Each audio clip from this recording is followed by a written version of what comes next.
মারো ঠেলা হেইয়ো, সাবাস জোর হেইয়ো। সন্ধ্যার টিফিনটা আমি আজ বানাইনি, ছেলে নিয়ে এসেছিল বাজার থেকে কিনে।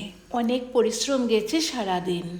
স্কুল থেকে ফিরে এসে একটু শুয়েছিলাম, তারপর উঠে পাখির সঙ্গে একটু খেলাধুলা করে চলে গেলাম ছাদে। ছাদ বাগানে অনেক ঢেঁড়স হয়েছে, সেগুলিকে আবার নিয়ে না আসলে সমস্যা হবে।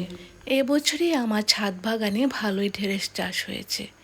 আর শুধু আমার নয়, অনেকেরই দেখেছি ভালোই ঢেঁড়স চাষ হয় ছাদ বাগানে।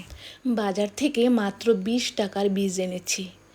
প্রথম দফায় লাগিয়েছি, মিডিলে আরেকবার লাগিয়েছি, এখন শেষমেশ আরেকবার লাগিয়ে দিয়েছি। ঢেঁড়স চাষে সুবিধাও আছে, অসুবিধাও আছে। সুবিধা হলো প্রতিদিন এই গাছ থেকে ফল পাওয়া যায়। সেদ্ধ, ভাজা, চড়চড়া যা খুশি খাও না কেন, খুব টেস্টি হয়। আর অসুবিধে হলো কোনো কারণে কোনো একদিন সবজি তুলতে পারলে না, পরের দিন দেখলে সেটা বুড়ো হয়ে গেল। এবার এই বুড়ো ঢেঁড়স দিয়ে কী করবো বলো? বীজ রাখার এখন কোনো প্রয়োজন পড়ে না। বর্তমান যুগে বাজারে সব ধরনের সবজি, ফুল, ফল সব কিছু অ্যাভেলেবল আছে এবং সব হাইব্রিড সম্পন্ন। তোমাদের সাথে গল্প করতে করতে আমার সবজি পড়া হয়ে গেছে। আমার মাথার উপরে আকাশটা দেখো, একেবারে কালো হয়ে গেছে, মনে হচ্ছে বৃষ্টি আসবে। তবুও কিছু করার নেই, গাছে জল দিয়েই দেব। কোনো কারণে যদি বৃষ্টি না আসে, সকালবেলাও যদি জল দিতে পারি না, তাহলে দুপুরবেলা সব গাছগুলো শুকিয়ে কাঠ হয়ে যাবে। এই ছাদ বাগানের এই এক সমস্যা। গাছে জল দেওয়া হয়ে গেছে, এবার নিচে গিয়ে কিছু ঘাস তুলতে হবে। প্রতিদিন নিয়ম করে ঘাস না তুললে জঙ্গল হয়ে যায়।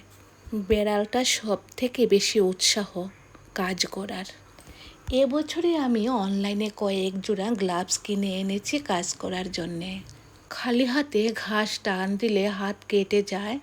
গাছে বা ঘাসে অনেকগুলো গরল বা বিছা থাকে, সেগুলো হাতে লেগে যায়, নানা ধরনের সমস্যা হতে পারে। তাই এবছরই প্রথম আমি গ্লাভস কিনেছি। গ্লাভস দিয়ে বেশ খানিকটা ঘাস তুলছি। এদিকে যখন আমি ঘাস তুলছি, অন্যদিকে বাড়ির সামনে খুব গাড়ির শব্দ শোনা যাচ্ছে এবং বেশ কিছু লোকের কথাবার্তাও শোনা যাচ্ছে। ঘাস তুলতে তুলতে একবার ভাবছি কি হয় দেখি। এই ভাবতে ভাবতে আরও কিছু ঘাস তুলে নিলাম। তারপর যা দেখলাম তোমরা দেখো, গাড়ি ফেঁসে গেছে।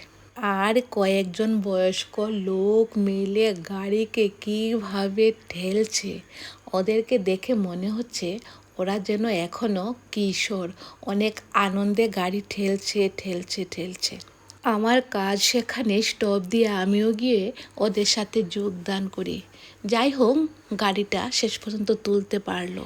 প্রথমেই বলেছিলাম না খুব পরিশ্রম গেছে, তাই সন্ধ্যার টিফিনটা বাজার থেকেই নিয়ে এসেছি, মানে ছেলে নিয়ে এসেছে।